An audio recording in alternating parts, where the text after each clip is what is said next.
የመደመር መንግስት ሲባል መያዝ ያለባቸው ፖይንቶች አንደኛው መፍጠር ነው፣ ክሪኤቲቪቲ ነው። ሁለተኛው መፍጠን ነው። ሶስተኛው ማብዛት ነው። አራተኛው ማጥራት ነው። ምን ማለት ነው ይህ ጉዳይ ያላችሁ እንደሆነ ብዙ ያልፈጠረ ጥራት ማረጋገጥ አይችልም። ከብዙ ፈጠራ ውስጥ ነው ጥራት ያላቸው ጉዳዮች የሚወጡት። ብዙ ለመፍጠር ደግሞ ፍጥነት ያስፈልጋል።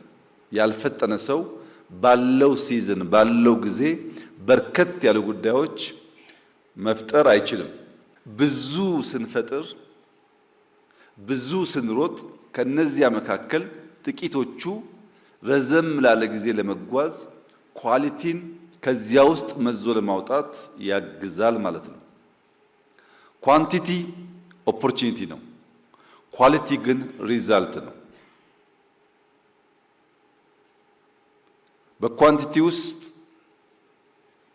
በብዙ ፈጠራ ውስጥ አዳዲስ ነገር ለመፍጠር የምንማርበት ብቻ ሳይሆን ላስት የሚያደርግ ውጤት ለማቆየት እንጠቀምበታለን። ለምሳሌ ኮሪደር ስንጀምርና ዛሬ አንድ አይደለም። የኳሊቲ ቴስታችን ከጊዜ ወደ ጊዜ እየተቀየረ መጥቷል ማለት ነው እና